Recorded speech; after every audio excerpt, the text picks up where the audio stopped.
ICC. And I will ask Kenyans that we will come in that airport not to allow you to get out of this country. Na mambo haya ambayo mnasikia ya huko mimi sitaki kuyataja. Hawa viongozi anyway tuko hapo hiyo line hiyo. To go or not to go? Will the president really keep his date with the ICC? Plus, what's the going price? We tell you how much it costs to buy fake identification documents. We note that such provisions do not give the National Assembly power to summon a Judicial Service Commissioner. And judges throw their weight behind the Judicial Service Commission. Plus, to the rescue, Conjestina's fans bail her out of hospital.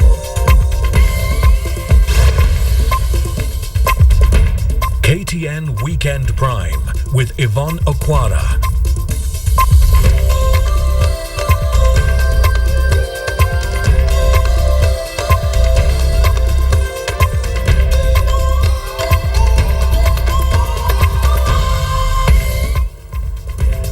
A very good evening to you on this 26th day of October 2013.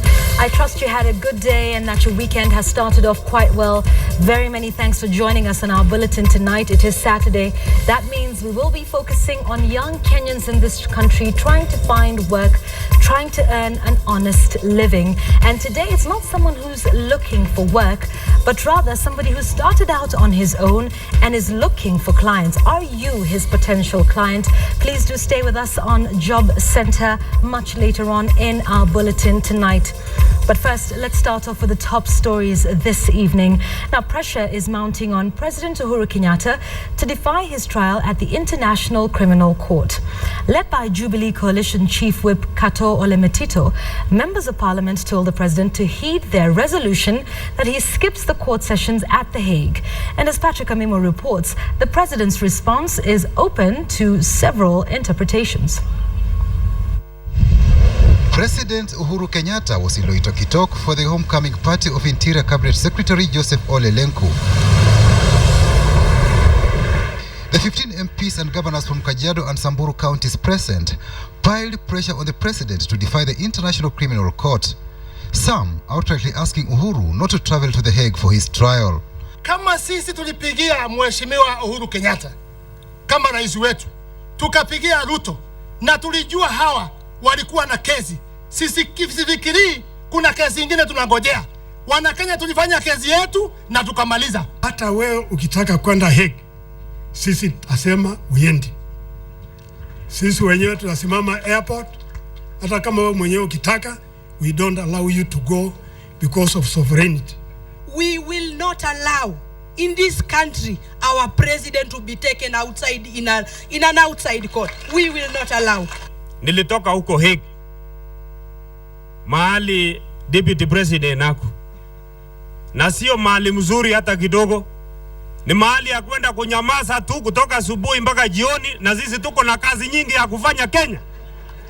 Kwa hivyo hata kama deputy president akikuja, tutaweza kuamua hata yeye hatarudi hiyo wiki. Sisi tulikuwa na mkutano parliamentary group ya chama ya TNA, kwa sababu kila mwanasiasa lazima aingie kwa kitu kupitia kwa chama na msimamo ya chama. Na unajua mimi ni kranja wa hiyo chama. Msimamo ya chama ilisema wewe hapana enda ya ICC. Hiyo ndio msimamo ya chama, na wewe unajua vizuri sana ukienda kinyume na chama, hata wewe unajua ile chama itafanya. And Uhuru's response was the strongest indication so far that he may just consider their proposals. Mambo haya ambayo mnasikia ya huko mimi sitaki kuyataja. Hawa viongozi anyway tuko hapo hiyo line hiyo. On the ongoing public criticism of the Kenya Defence Forces and the Kenya Police over how they conducted operations to rescue hostages at the Westgate Mall in September, the president also strongly defended his security chiefs. It's like you're trying to praise these people, kuwaonesha ya kwamba wamefanya kitu kizuri na maisha ya wale ambao wamekufa. Jamani, let us be human in what we do. Kimayo hakusema ya kwamba amefunga mtu kuongea. Ongea yale mnataka kuongea. lakini it must be within reason. You must be humane.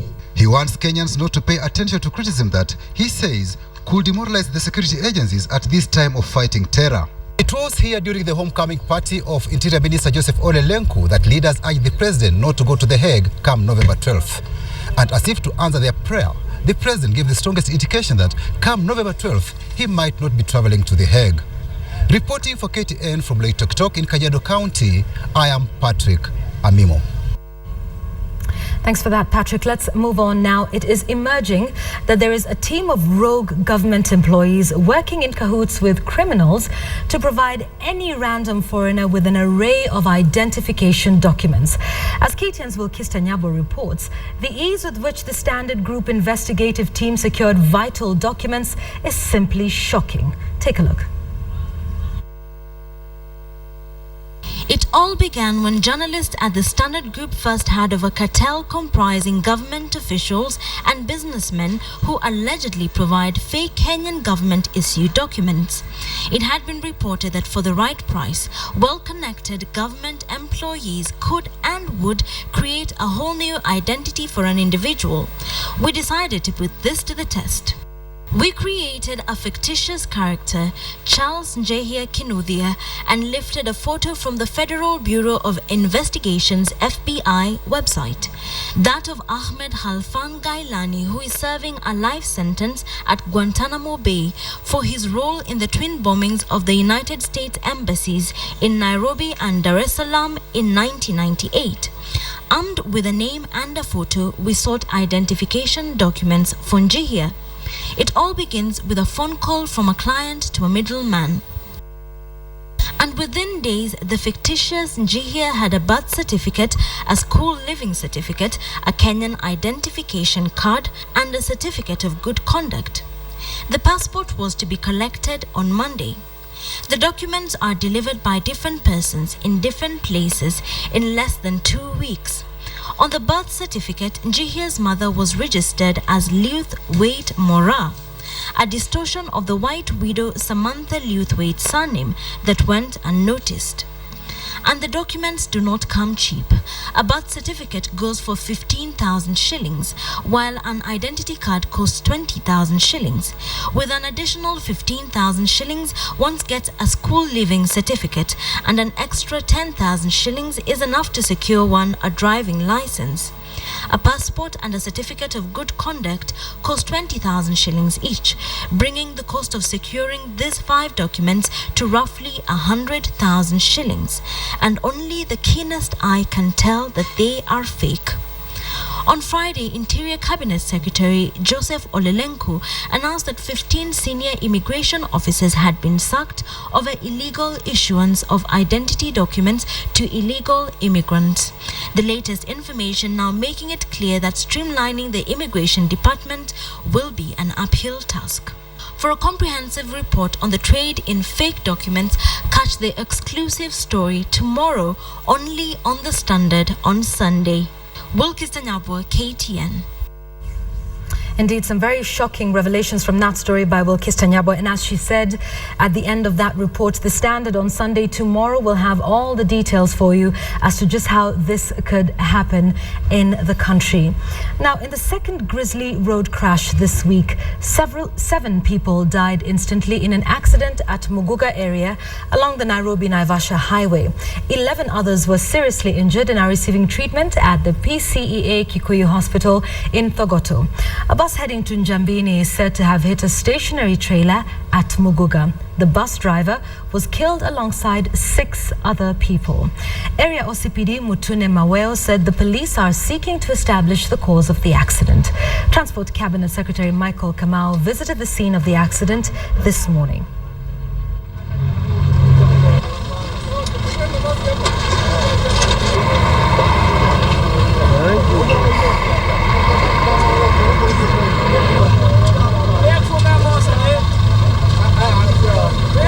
Hii gari ilikuwa imesimama hii na wako wameweka majani kwa ubali. Sasa hii majani walikuwa wameweka mahali kwa ufupi. Hata wangeona huyu dereva angeweza kuzuilia kuja aluke saidi nyingine. Sasa ndio imesababisha mpaka sasa amekuja kugonga hii gari ndio imesababisha ngoge yani akakuja mpaka akapata hii gari. Mimi venye tu nimefika hapa, mimi niko kwa nyumba nikasikia gari imegongana. Venye tu nimetoka, nikakuja nikapata watu tu wanapiga nduru. Venye nimekuja tu kuwaokoa watu kaa. Nimekuja nikapata watu kaa 15 tu wanaika, wanapiga tu nduru, watu tusaidie. Venye tu tumekuja tumechukua tumeyaka kwa gari nyingine. The rescue operations at Kyogong in Bomet County enter the second day today.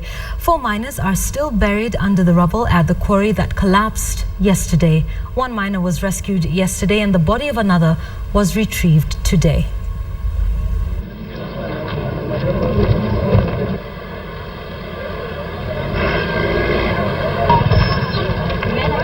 Mimi nilikuwa ndani ya simu.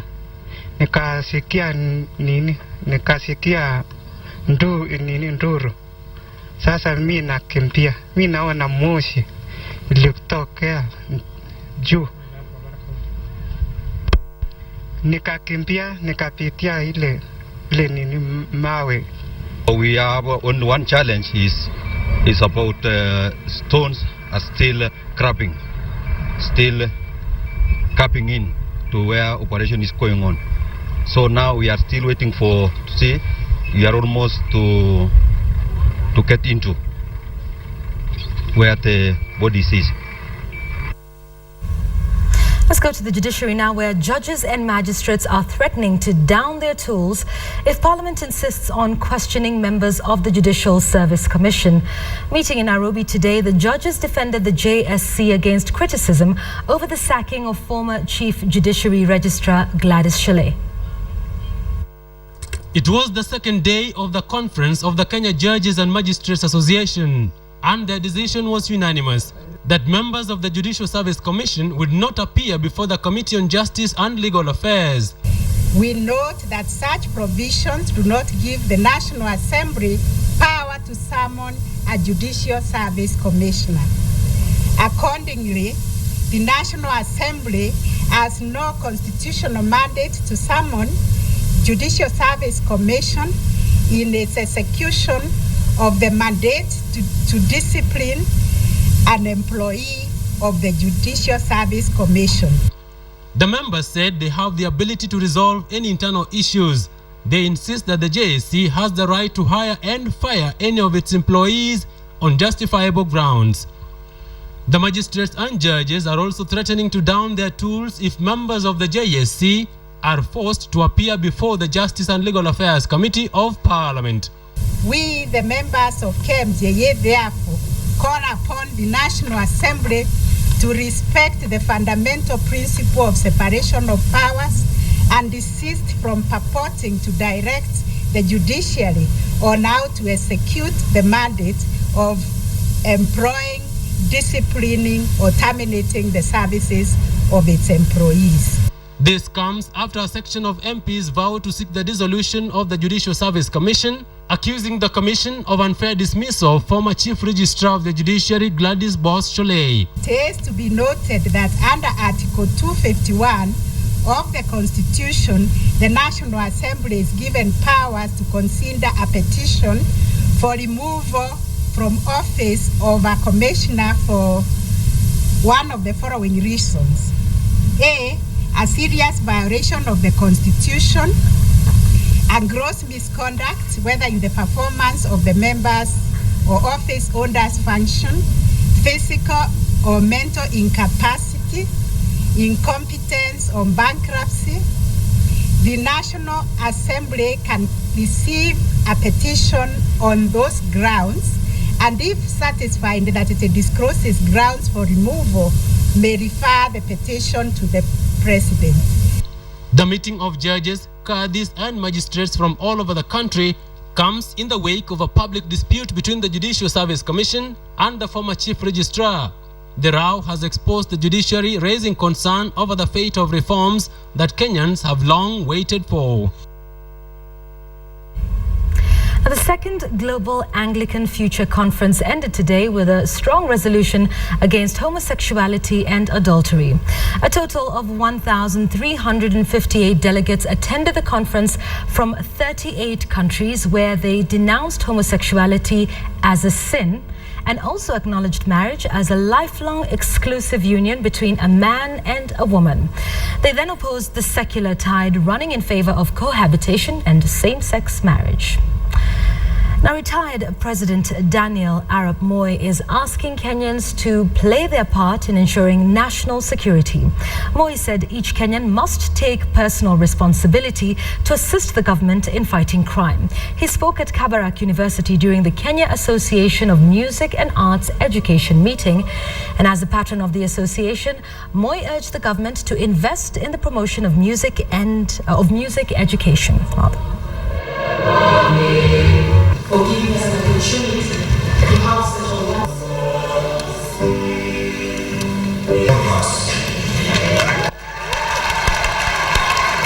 When you see something harmful, inform the government quickly so that the country can move peacefully and our children will be educated and go to schools peacefully. Because Kenya is our home. Kenyans should not abandon their culture in favor of Western culture.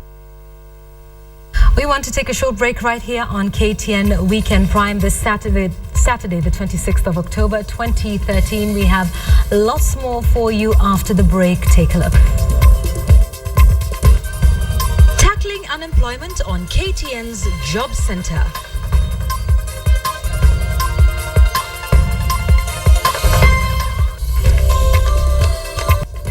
Welcome back. You're watching KTN Weekend Prime. Many thanks for staying with us. And it's some good news this time around for one of Kenya's finest female pugilists, Conjestina Achieng, who was today discharged from Kisumu's Avenue Hospital after almost 1 month of detention. Well-wishers raised over 800,000 shillings to cover her medical bill, as KTN's Fredo Mulo reports. Conjestina's fans would not countenance their heroine wallowing in misery at the hospital. They gathered at Kisumu's Public Service Club to raise money and offset her hospital bills. The boxer has been under treatment over the last 2 months, with her bill rising to 530,000 shillings. With determination, the small group raised almost 800,000 shillings in less than an hour, earning Conjestina instant freedom. Nimeshukuru watu wa Avenue Hospital, ya pili Sam Wakiaga plus the government for the effort wameniwekea, wamenisaidia vizuri. At least nimetoka hospitali, unajihisi ziko sawa, kila kitu iko sawa. My major problem was just the stress I was going through. Looking a lot healthier than she has in recent weeks, the pugilist vowed to make a comeback to the ring. I have not died from boxing. I'm still alive and I'll still continue with my boxing. Shida kama hayo nafikiria nikiwa na watu karibu naweza zitoa. Shida ni ya kwamba niko peke yangu. Hata nikitaka kutrain natafuta tu gym peke yangu, lazima nilipe. Reports of Conjestina's tribulations have moved many Kenyans. It is us to use as an example, just as the Rift Valley people use their own in the realm of athletics as heroes. She's one of us.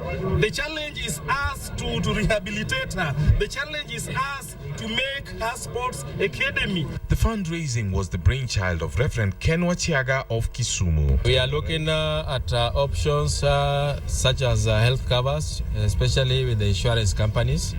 And I also want to say that the Ministry of Sports should think of what they should do for Konje, because with us we have done our part.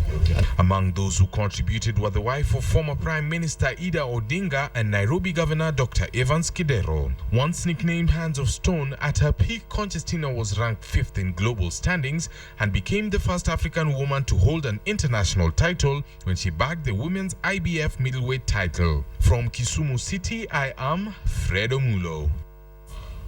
And as Fred said, she's definitely looking much better than she has in recent times. We definitely wish you all the best, Conje Hands of Stone. Let's move and celebrate our Employer of the Week this week, and that is a 30-year-old Tunu Masood Fajin. Fajin owns a boutique by the name Tunu Collections, which is located at the 20th Century Building in Nairobi. She launched her business in the year 2010 and would often sell clothes off her suitcase in the boot of her car. She now has 5 employees and also sells her clothes online, and her website is www.tunu.co.ke.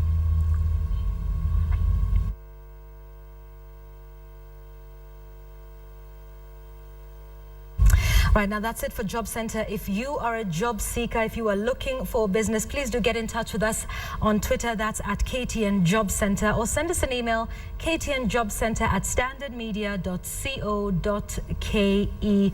We're looking forward to hearing from you. We have helped lots of people, and you could definitely be one of them. Let's move on.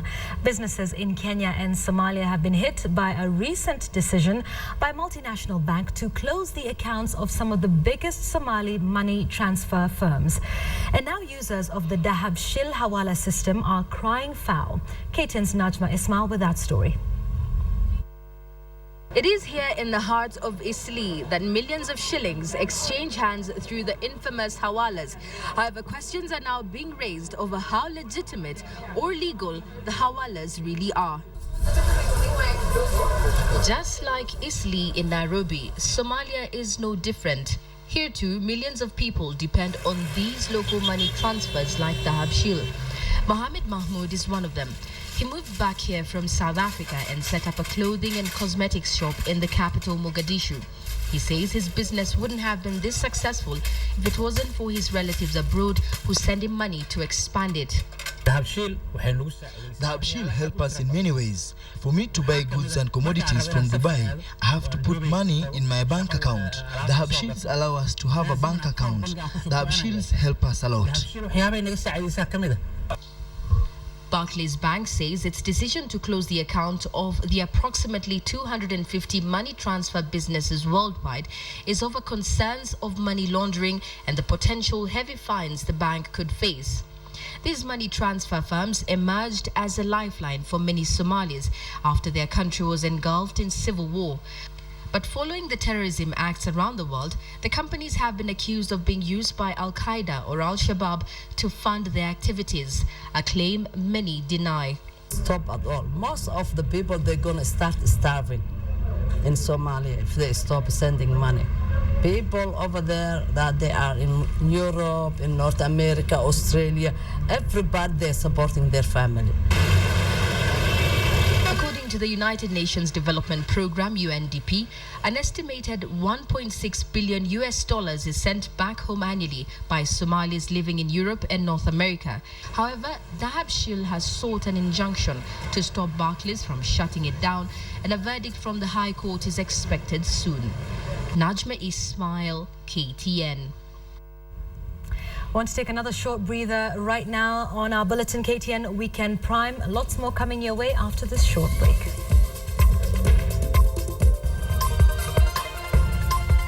Living among the dead, making a home in the cemetery. And so there is much more that needs to be done by TIE. And I think for us it's an important cog in the devolution wheel. And as the custodians of devolution, according to our constitution, it's important that the Senate actually appreciates what TIE has gone through.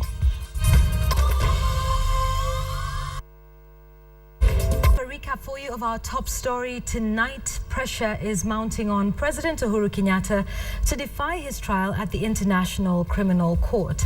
Led by Jubilee Coalition Chief Whip Kato Olemetito, members of Parliament told the President to heed their resolution that he skips the court sessions at The Hague. And President Kenyatta's response was the strongest indication yet that he may just consider their proposal. The President was in Loitoktok for the homecoming party of Interior Cabinet Secretary Joseph Olelenku.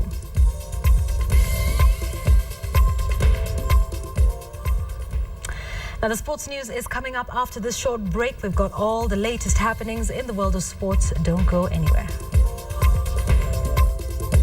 Coming up in sports, Ofafa Jericho shocks Alliance High School to lift the Impala Floodlights Schools trophy.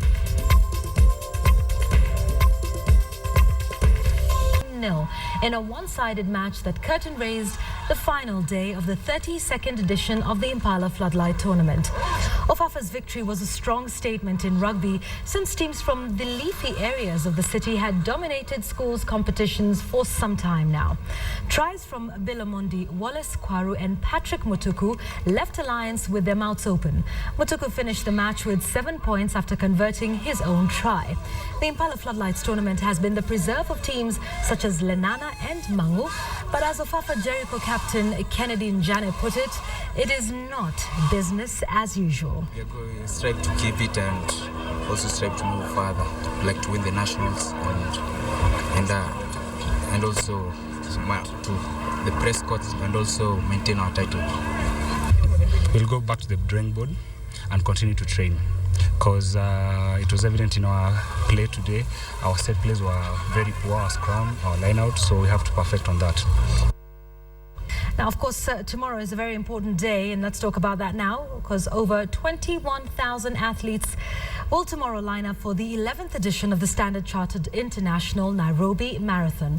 168 corporate entities, up from 124 last year, will be represented in the marathon. 64 different nationalities will also have their athletes seek to challenge the Kenyan runners who have dominated the annual event for the last 10 years.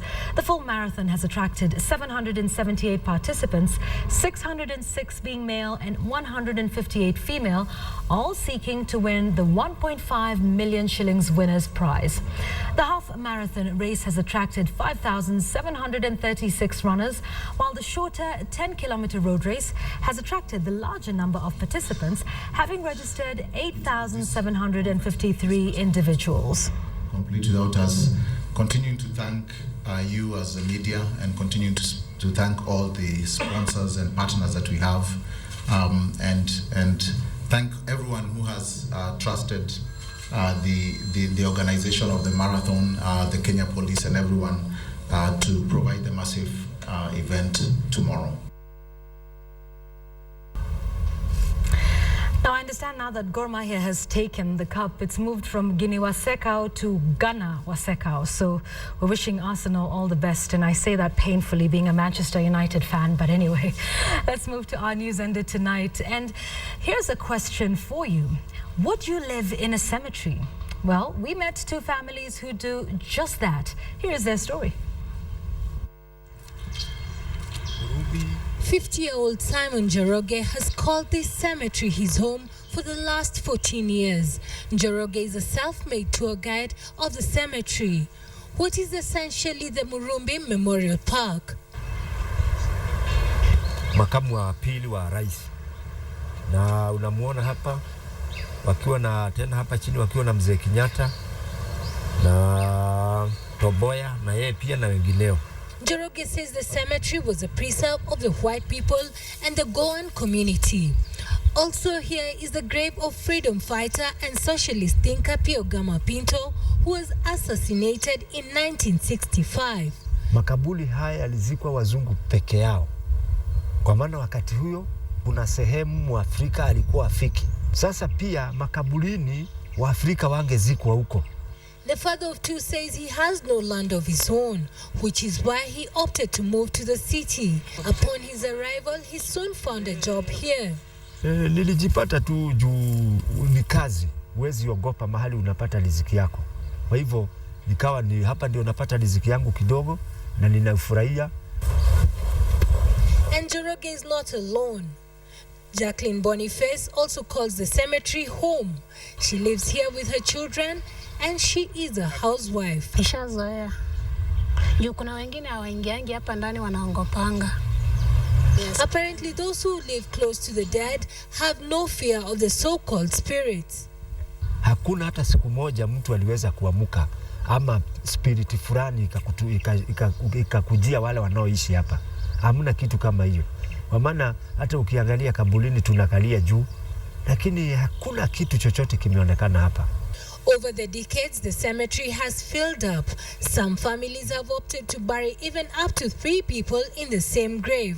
Hata mimi mchana saa ingine nikija, kama nimelala kibarua mahali labda ya kuosha, nakuja hata nalala kwa hizi kaburi.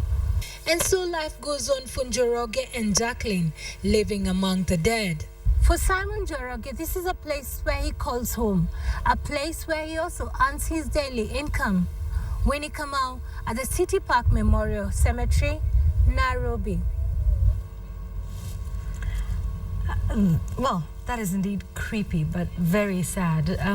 I wonder what Jacqueline tells her children, as they're playing, when they probably ask, what a headstone is and, what's written there. But such is life. Clearly, life and death is a very thin line, as has been proven in that story. Right, now we've come to the end of our bulletin. D, you say Manchester United fan? Hania Chelsea. No, thank you. Red Devil till I die. Let's see how this one goes. It's still early days yet, and let's see who will be victorious. But on a more serious note, we have a text from you. You didn't leave your name or your location, but you're asking for our address for Job Center. Please do get in touch with us on Twitter. It's at KTN Job Center. We also have a Facebook page that's KTN Job Center.